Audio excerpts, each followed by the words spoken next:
The film begins by showing a Supreme Court judge who has just acquitted a mafia boss and the biggest drug lord in the country, named Tony, of all his crimes. The scene shifts to a man entering an empty warehouse. This man is known as Malik, a corrupt police officer who works with Tony. While Malik is contacting Tony, a man named Nazri suddenly approaches him and is immediately shocked to discover that Malik is a corrupt cop. At that moment, Nazri tells Malik that he should be ashamed of himself before God and society because a police officer's duty is to catch criminals, not collaborate with them.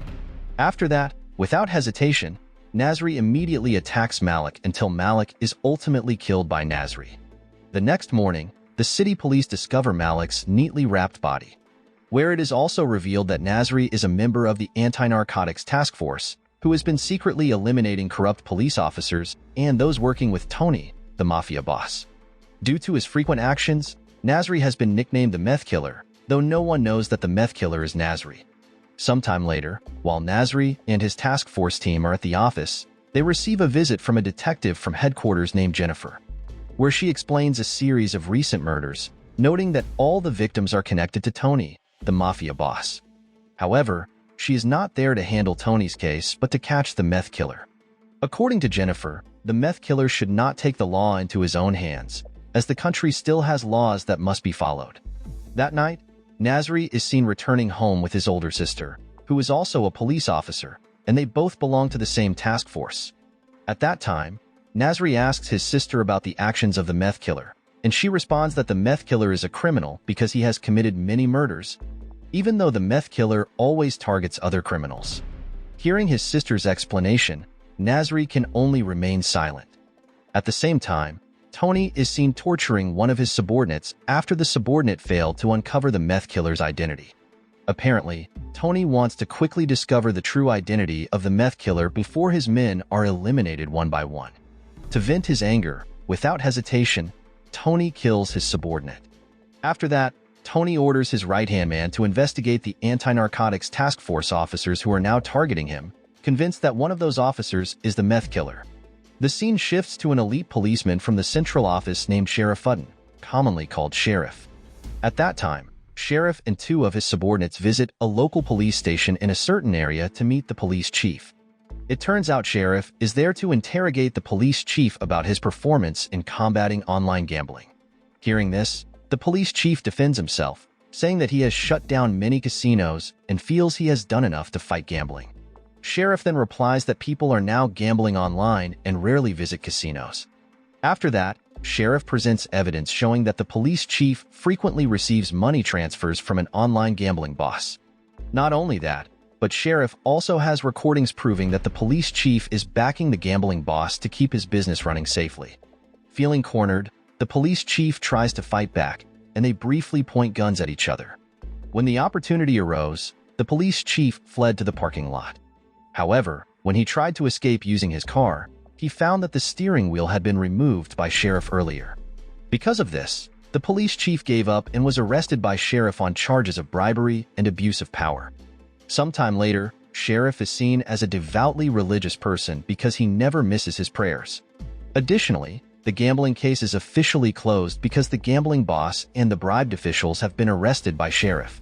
Because of this, Sheriff is approached by the highest-ranking officer at police headquarters, where his superior assigned Sheriff to help handle the meth killer and Tony cases.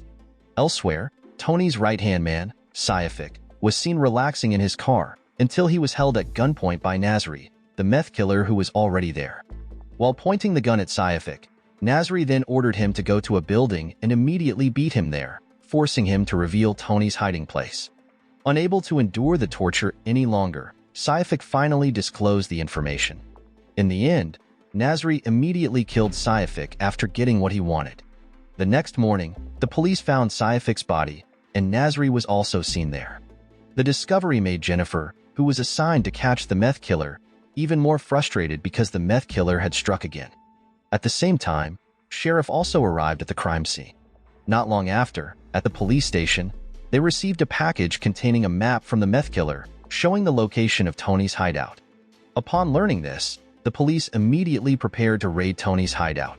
As Nazri and his task force members are about to leave, they are suddenly stopped by Sheriff, who has just arrived at the office. Sheriff explains that he is their under orders from the highest-ranking officer at the central office. When everyone gathers, Sheriff announces that his task is to assist Jennifer in capturing Meth Killer, where he also states that he has studied the Meth Killer case and believes that Meth Killer is among them. Therefore, Sheriff asks the task force members to enter a room for individual interrogation. Sometime later, task force members were seen being interrogated, with Sheriff and Jennifer asking about the incident involving Malik, the corrupt cop who was killed by the Meth Killer at the beginning of the film. One by one, the task force members appeared confused as they answered, recalling that Malik's death happened some time ago. However, unlike the others, Nazri was able to provide detailed answers about the incident of Malik's death. After interrogating all the task force members, Sheriff clapped for Nazri because he was the only one who could answer in detail during the interrogation. Because of this, Sheriff immediately suspected that Nazri was the Meth Killer, as the perpetrator usually prepares everything in advance for an interrogation. Not long after, the task force members arrived at Tony's hideout to continue their mission. Unfortunately, Tony and his group had already fled, causing the task force members to become very angry with Sheriff. They believed that if Sheriff hadn't interrogated them first, they might have been able to capture Tony and his group. The next day, the task force members were discussing Sheriff, where one of the members named Kyril mentioned that Sheriff's biological father, who was a police chief, had been arrested for accepting bribes from officials. Because of this, Kyril believed that Sheriff was not as good as everyone thought. After that, another member mentioned that he had seen Sheriff go to the bathroom 8 times since the morning, and this was very suspicious. At the same time, Sheriff was seen leaving his office and rushing to the bathroom. Curious, Nazri decided to peek in and discovered that Sheriff was using illegal drugs. Because of this, Nazri immediately apprehended Sheriff with the help of his colleagues. During the interrogation, Nazri was visibly angry at Sheriff for using illegal drugs in the office of the Narcotics Task Force. Shortly after, Jennifer arrived and quickly explained that the substance Sheriff was using was merely migraine medication. Immediately, Sheriff laughed while looking at the faces of the task force members. However, this incident made Sheriff even more suspicious that Nazri was the Meth Killer, because he was the one most eager to apprehend him. That night, at the apartment, Nazri's older sister informed him that Sheriff was very certain that he was the Meth Killer. Because of this, she politely asked if Sheriff's accusation was true, but Nazri refused to admit it and instead got angry at his sister. A few hours later, Nazri secretly leaves the apartment to meet his informant. It is known that the informant, named Farid, is the one who has always helped Nazri carry out his actions. Additionally, Farid is the only person who knows that Nazri is Meth Killer. At that moment, the reason why Nazri and Farid massacre Tony's group, including the corrupt police working for Tony, is revealed. It turned out that Nazri was once engaged to a detective, and that detective was killed by Tony during a mission, while Farid is the brother of the detective. After that, Nazri instructed Farid to eliminate a target the next morning because his identity as the Meth Killer was starting to be revealed. The next day, Sheriff and Jennifer again asked Nazri to enter the interrogation room. After Sheriff was convinced that Nazri became the Meth Killer out of revenge. At that moment, Sheriff deliberately played a video recording sent by Tony's group a year ago, which showed Nazri's fiancée being captured while undercover as one of Tony's members. As a result, Nazri's fiancée was tortured to death by Tony's group. However, Nazri remained calm while watching the video, while Sheriff and Jennifer kept a close eye on Nazri to observe his reactions. Shortly after, Nazri's older sister entered and asked Sheriff and Jennifer to stop the interrogation, because she informed them that a murder had just occurred, seemingly committed by the Meth Killer. Not long after, Sheriff and the task force members were already at the crime scene, but Sheriff was convinced that the perpetrator was not the real Meth Killer. At the same time, one of the police officers reported that the perpetrator had been found because a witness had seen the perpetrator earlier. Knowing this, Sheriff and the task force members immediately rushed to the perpetrator. It turned out that the perpetrator was Farid, who was holding a police officer hostage.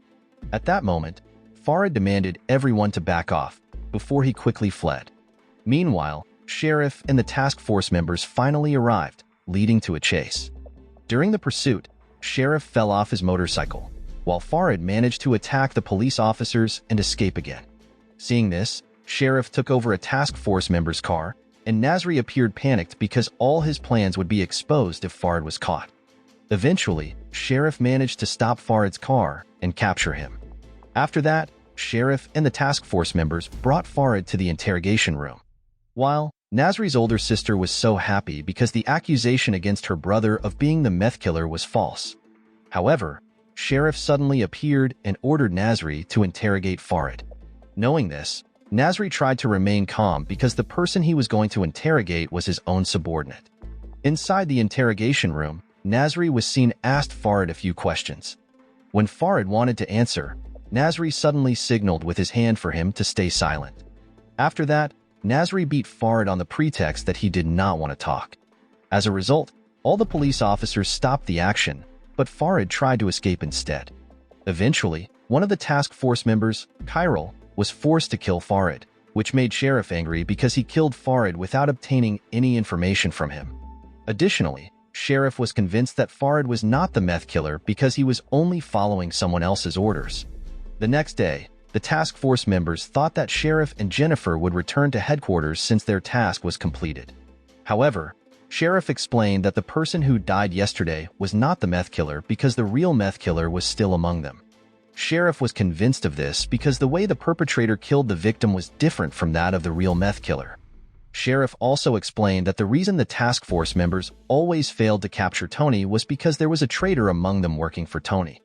Therefore, Sheriff asked anyone who was under Tony's command if they were willing to cooperate to catch the meth killer.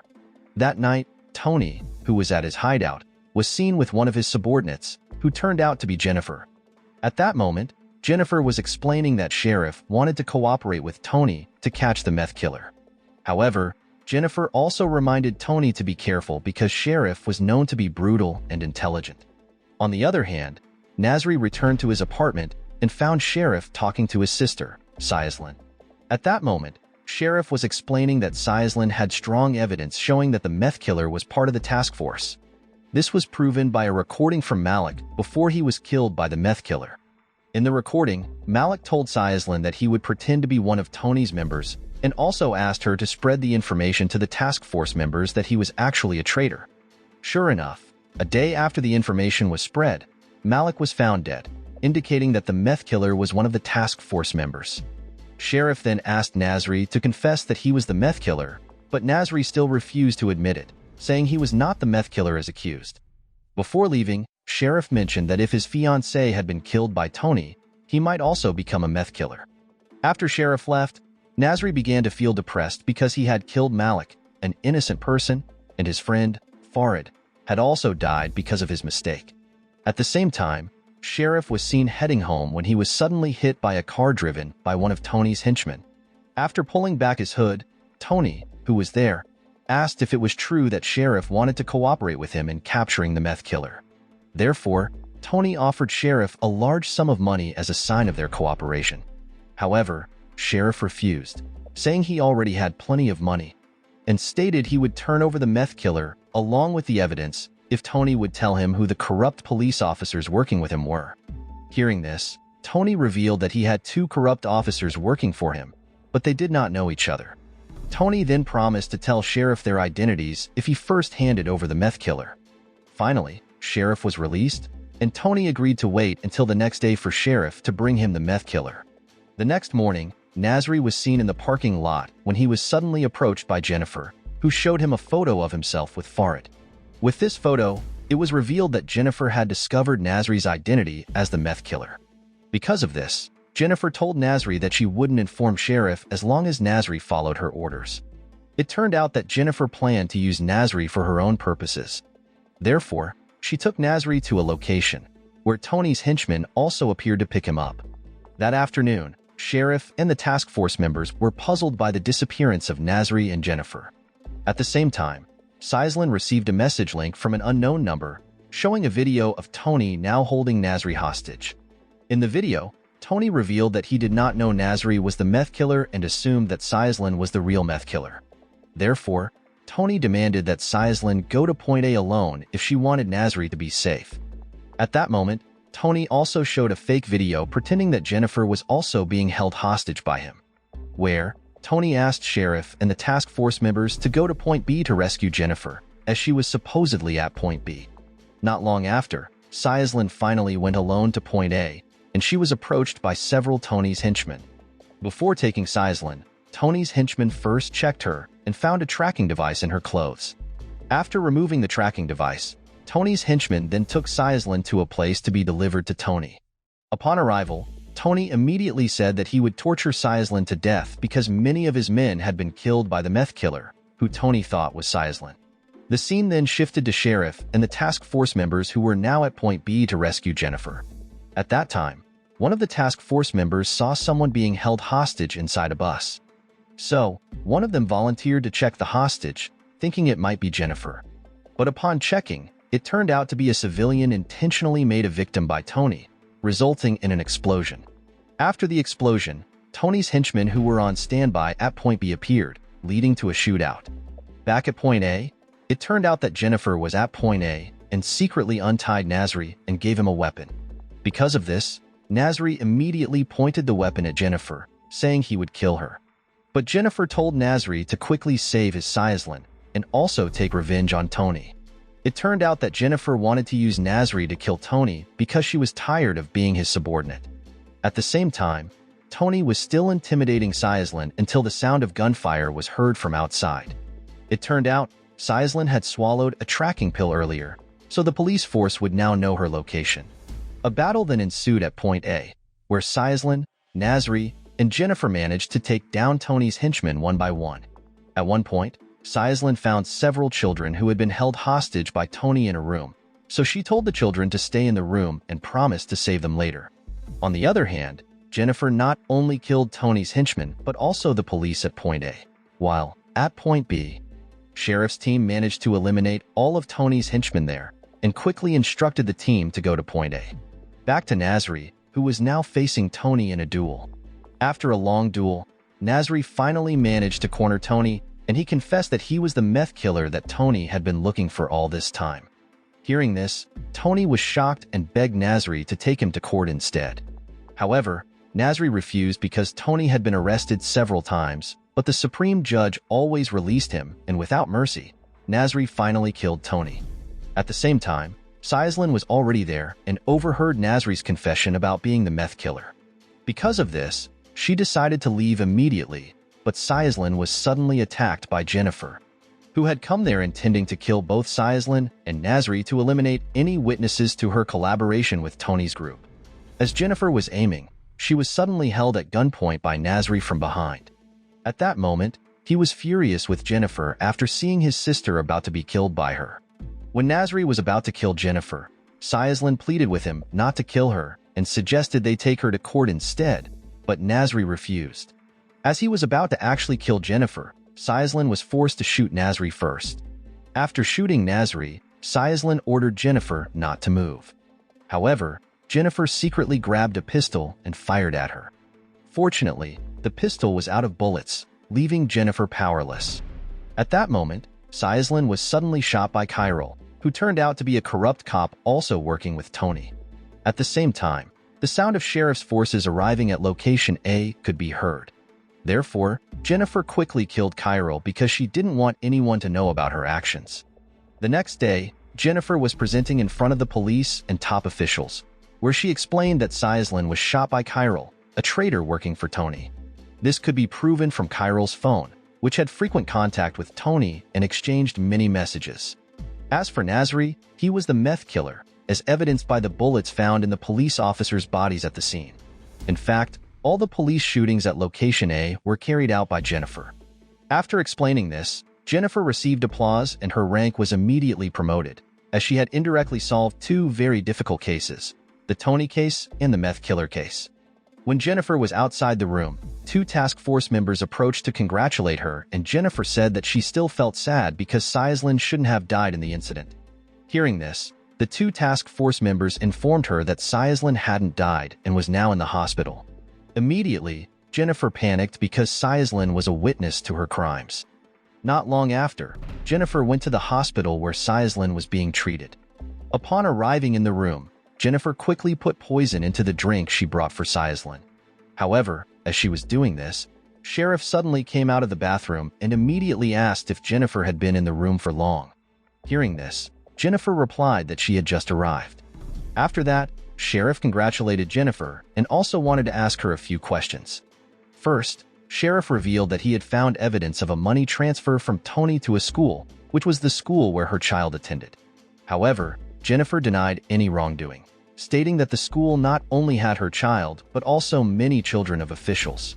Second, Sheriff asked what color Tony's smoking pipe was, since if Jennifer had indeed been kidnapped by Tony yesterday, she would easily know this detail.